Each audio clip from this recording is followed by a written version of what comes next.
Политичката криза трае веќе 4 месеци. На Македонија и се заканува економска нестабилност и се заканува и одземање на препораката за почеток за преговори со Европската Унија за тоа колку е потребно брзо решавање на политичката криза, но и распишување на што поскоро предвремени парламентарни избори. Разговарам со политичкиот аналитичар Александар Пандов.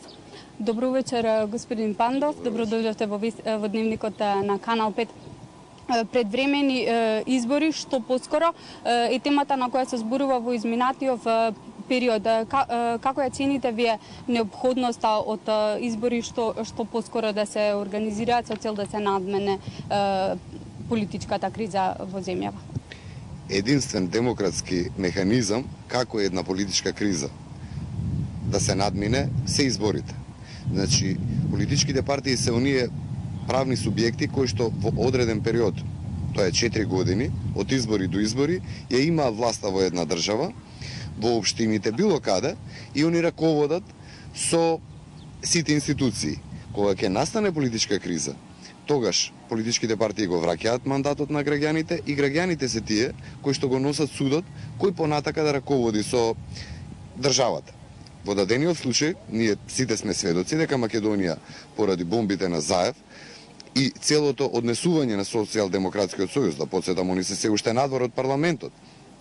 Значи, со сите работи кои што ги направија досега, Македонија се наоѓа во политичка криза. Единствен начин како ние да излеземе сега од таа криза се тие нови парламентарни предвремени вонредни избори.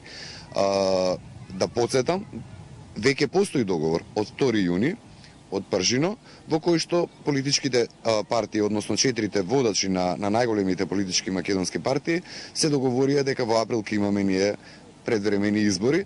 Ако ја се прашувам, тие би требало да бидат и поскоро. Кризата се чини се одолговлекува, се бара решение, но некако не се наоѓавме неколку лидерски средби, но има значи ултимативни барања без простор да се за компромис. Кому и зошто му одговара да трае политичката криза и да не се најде решение наскоро?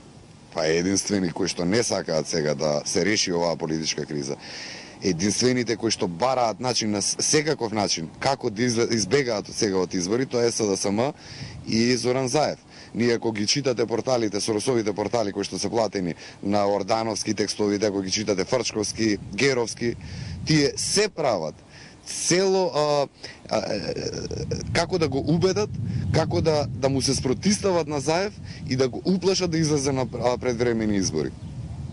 Тој страв нив ги тера во сите овие сега договори, разговори. Она што можеме да слушнеме, што можеме да дознаеме е не само ултимативни, невозможни барања да поставуваат, а и тие кои ќе им се одобрат бараат нешто ново. Значи прават се само да избегаат од избори, затоа што свесни се дека на тие нови избори луѓето ќе пресудат кој во овој минат период, во овие неколку години, односно во години нисна назад, прави се за да го подобри стандардот на граѓаните, да ги подобри условите на живење, да подобри патната инфраструктура, да донесе нови инвестиции, она најгорливо прашање, невработеноста да се намали, а кој прави се за сето тоа не биде да македонецот и сите граѓани во Република Македонија живеат полошо.